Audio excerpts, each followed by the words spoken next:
জনগণের জন্য সুখবর। চমৎকার কিছু একটা তৎপরতা চলছে। সরকার আরও চাপে আছে। দর্শক, আমরা কথা বলছি 4 জুন 24।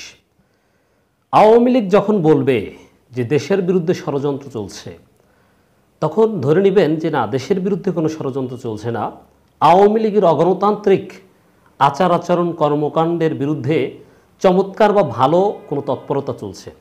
আওয়ামী লীগ যেটাকে ষড়যন্ত্র বলবে সেটা ষড়যন্ত্র নয়, সেটা গণতান্ত্রিক তৎপরতা। আওয়ামী লীগ যেটাকে ভালো বলবে বুঝতে হবে যে ওইখানে কোনো দালালি আছে। যেমন আপনি যদি বলেন যে অমুক দেশ, অমুক রাষ্ট্র বাংলাদেশের উন্নয়ন অগ্রযাত্রার জন্যে খুব সুন্দরভাবে কাজ করে যাচ্ছে বাংলাদেশের সাথে কাঁধে কাঁধ মিলিয়ে, আওয়ামী লীগ যদি এরকম কোনো কথা বলে তাহলে বুঝবেন যে ওই দেশ বাংলাদেশে গণতন্ত্র হত্যার জন্যে, বাংলাদেশকে লুটে পুটে খাওয়ার জন্যে আওয়ামী লীগকে দাস বানিয়ে, গোলাম বানিয়ে বাংলাদেশকে তাদের করদ্রাজ্য বানানোর জন্য কোনো একটা কিছু করছে। আর এই জন্যই আওয়ামী লীগ তাদের প্রশংসা করে বলছে যে বাংলাদেশের উন্নয়ন সহযোগী এই করছে সেই করছে। আওয়ামী লীগ যা বলবে সবসময় তার উল্টা বুঝতে হবে। এই প্রিন্সিপালস আমরা সবসময় আপনাদেরকে বোঝাই দর্শক।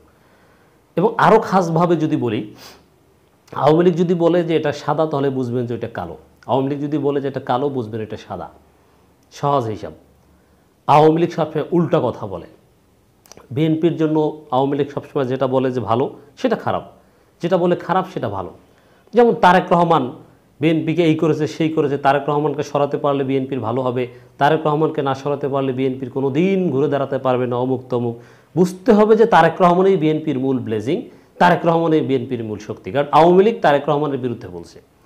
তো এরকম একটা বক্তব্য আজকে আমরা বিশ্লেষণ করব দর্শক, এই প্রিন্সিপালের উপর ভিত্তি করে।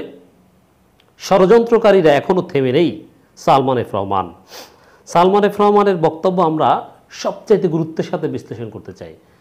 কারণ ওবায়দুল কাদের কিংবা হাসান মাহমুদের মতো ফাও কথা, ফালতু কথা অথবা নিয়মিত বিরতিহীনভাবে একেবারে বিএনপির বিরুদ্ধে বলা, এটা তাদের রুটিন ওয়ার্ক। বিএনপি বিষয়ে কথা না বলতে পারলে তাদের ভাত হজম হয় না। তারা নানান কিছু বলতে পারেন, সবগুলোর তাৎপর্য থাকে না, কিন্তু যখন সালমান এফ রহমান কোনো কথা বলেন এর তাৎপর্য অনেক।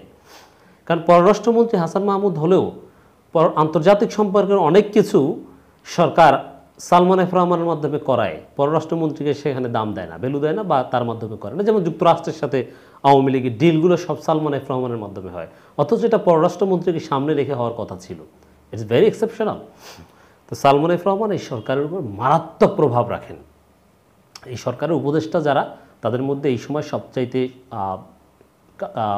যেটাকে বলা হয় গতিশীল এবং সক্রিয়, এবং তার পাওয়ার অসাধারণ, অস্বাভাবিক। এবং দেখেন, নেতারা নানান কিছু করে, কিন্তু এই উপদেষ্টাদের ক্ষমতা সম্পর্কে একটু ধারণা দিই। এই যে 14 সালে ভোটারবিহীন নির্বাচন এবং সারা পৃথিবীর চাপকে মোটামুটি একটু সামাল দিতে পারা, 2018 সালের রাতের নির্বাচন, এগুলোর মূল পরিকল্পনাকারী থিওরি, বা 2041 সাল পর্যন্ত আওয়ামী লীগকে এভাবে ছলচাতুরি করে ক্ষমতায় থাকতে হবে, এই থিওরি কে দিয়েছিল জানেন? এই সরকারের একজন উপদেষ্টা সাবেক, তিনি এখন নেই, এইচ.টি. ইমাম। এর মানে উপদেষ্টারা, ওইসব নেতারা অমুক তমুক, তারা কি করে, সব ব্রেইন চাইল্ড থিওরি, কারচুপির মূল বুদ্ধি কিন্তু সব উপদেষ্টাদের মাথা থেকে আসে। তো সালমান এফ রহমান কিন্তু সরকারের উপদেষ্টা, বুঝতে হবে। অর্থাৎ তিনি যখন বলছেন যে ষড়যন্ত্রকারীরা এখনও থেমে নেই, বুঝতে হবে যে এই সরকারের বিরুদ্ধে চমৎকার কিছু তৎপরতা চলছে। এটাই জনগণের জন্য সুখবর। এই সরকার যখন বলছে ষড়যন্ত্র চলছে, মানে জনগণ শুড সেলিব্রেট ইট। আসলে ষড়যন্ত্রকে আমরা সমর্থন করি না, ষড়যন্ত্র চলছে না, সরকার ষড়যন্ত্র চলছে বললে ভালো কোনো আন্তর্জাতিক তৎপরতা চলছে, এটাকে আমরা এভাবে দেখতে চাই।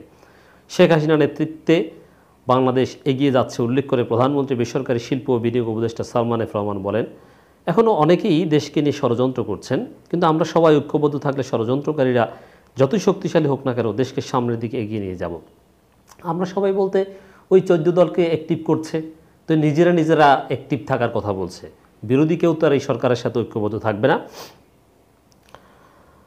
বীর মুক্তিযোদ্ধাদের উদ্দেশ্যে সালমান এফ রহমান বলেন, বঙ্গবন্ধু শেখ মুজিবুর রহমানের ডাকে আপনারা দেশ স্বাধীন করেছেন, একমাত্র আপনাদের জন্যই স্বাধীনতার লাল সবুজের পতাকা পেয়েছি।